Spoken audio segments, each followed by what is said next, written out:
Hi, Francisco with BenQ here. Today, I'd like to take you through the features and functions of your RP7504 BenQ board. One more layer of interaction with your BenQ board, we're going to utilize the floating tool. This adds a great level of functionality with any device connected or any of your BenQ applications native to the board other than the EasyWrite whiteboard app, which we'll get into in just a bit. So here's your floating toolbar. First up is going to be your pen tool. This is what it's going to allow you to annotate over anything on screen, any of your applications that you have open, any of your devices that you have connected on any input can be annotated on top of with this floating toolbar pen tool. Keep in mind that our annotations serve as an overlay. Think of a transparency on top of the worksheet. So anytime that I want to mark up my worksheet, I can use my pen tool, come in and write on screen any of the annotations that I need to make on that. To save any of those annotations, they will not save directly onto the file I've got open. That way, maintaining the integrity of your file so that it can be used again and again or on a different format. Instead, what we can do is we can take a screenshot using this camera icon here, use our landscape button there, and this will allow me to take a screenshot using our screenshot tool in a variety of different ways with the handles that I can resize, full screen here. Then I've got a save icon, which will allow me to simply save this as an image file. I can also hit this button next to that, the Easy, and then the pen tool, which is our EasyWrite whiteboard, and that will send this image directly into my whiteboard to utilize in that lesson.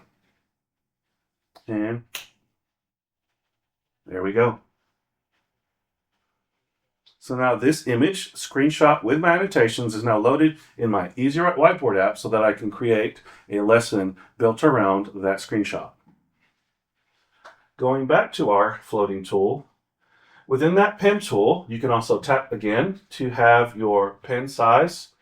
Right here, you've got some preset color options with the ability to hit the plus and to come in and use custom colors using our color wheel. RGB codes, and we also have a simple color palette with some predefined colors here that you can select, save, and add to your color selection right there.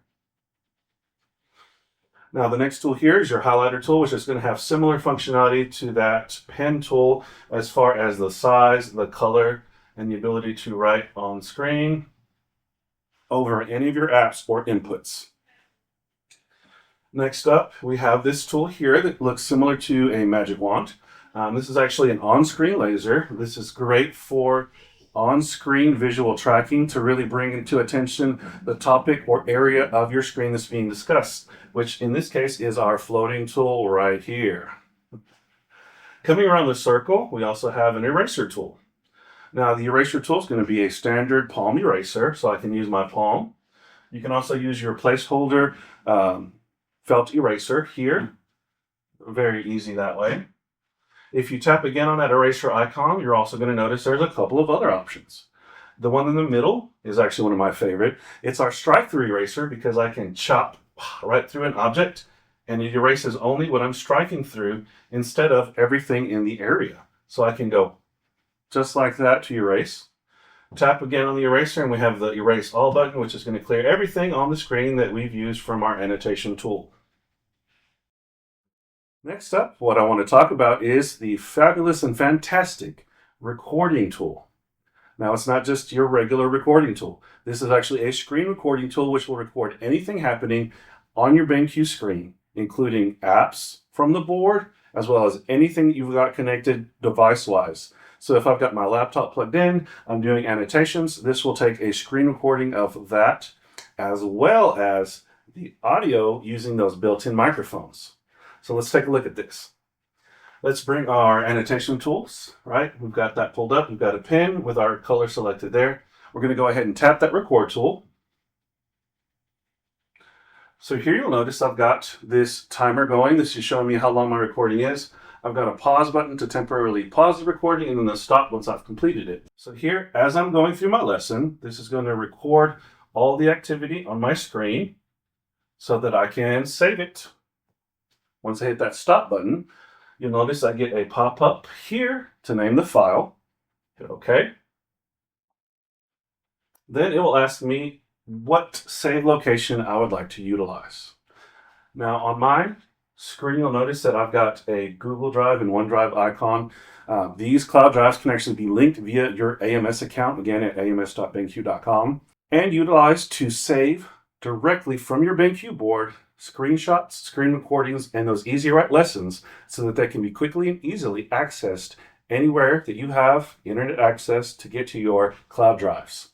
So today I'll select my Google Drive here, my drive, and then we're going to go ahead and hit save. All right, now to access any of those files that I've saved to my cloud drive, I can go directly into my AMS Files app or all my stuff. We're going to go into my Google Drive and then at my drive. All right, so today was the date of that recording. Right here, we're going to go ahead and select that recording.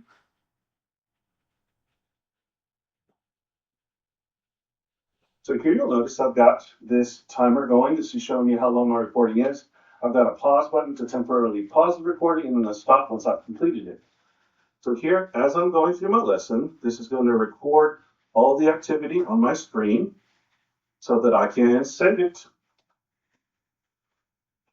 So this is a great way to quickly and easily share an introductory lesson, a tutorial, an extension activity with students, with parents, to be able to post it online, to send it via email or newsletter.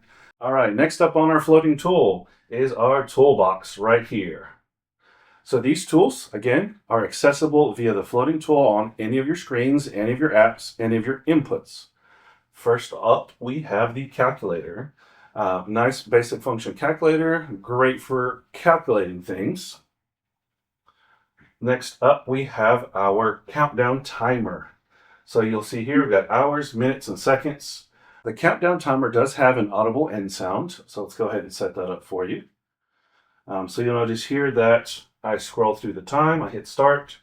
This is great, movable on screen, but it does take up a lot of real estate. If we hit this button here, it actually turns into our floating widget mode, which can be put anywhere on screen and will stay on screen regardless of our input. Time's up. The floating widget mode is available on any of the tools where you see that minimize button.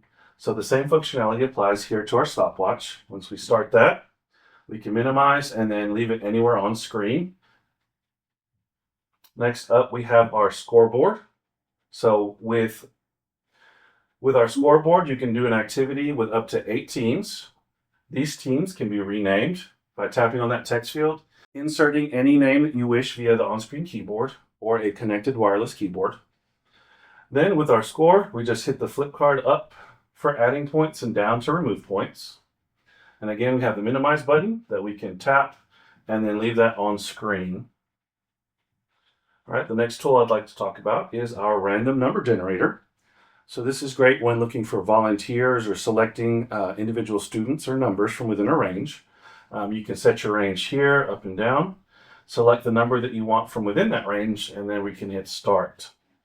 This is great because then it takes the need to focus my attention on that selection and allows the board to generate it randomly as I'm giving instructions or setting up the board for the activity. Minimized, it looks like this, and it will continue to generate those numbers while I'm giving instructions, while I'm circulating the room, while I'm setting up my board. And you'll notice here that I've got the complete 6 selected from that number range. All right, next up around here is this flashlight icon. This is actually a really fun tool to utilize. This is our on-screen spotlight here. This tool can be pinched to zoom with 2 fingers. So here you'll notice that it's round. I can go big and small. If I tap on that gear icon, I've got a size option as well as an opacity option. I can also switch it to square. Size and opacity also applies for the square, as does the 2-finger pinch to zoom. We also have the ability to turn off the fixed aspect ratio so that you can do the horizontal and vertical aspect separately, so really wide to really narrow. Same thing on the oval, wide and narrow. and the opacity also still applies. Within this tool, you also have the ability to turn on this button here, which is our shader tool. So I can resize that and use this to screen reveal different portions of my screen. Next up in the toolbox is the unit converter, which has a lot of different areas that you can actually convert different units of measure. Within each unit of measure, you can change the numbers and things that you're working with and then export these directly into your whiteboard. Then you have your spinner tool. This is a really fun tool that you can create a list with this button here. As long as you name your list, you can save it into that drop-down menu. Currently, scrolling down to the bottom will let you add up to 10 items to this list. And then we can further customize this with a different color palette, such as warm, cold, or just the default. And then we can also add special effects, including a celebration, confetti, and then this bad luck storm. We'll hit save, and now when we run our spinner, it'll make the selection on screen, pop up your choice with special effect, and the selection can also be left on screen. All right, here, lastly, I want to talk about is the floating notes. So this acts as a true digital transparency, allowing you to annotate over anything and move your transparency page around on screen, minimize it, bring it back, and then we can also close out, giving you an additional layer of interactivity and engagement via that floating toolbar.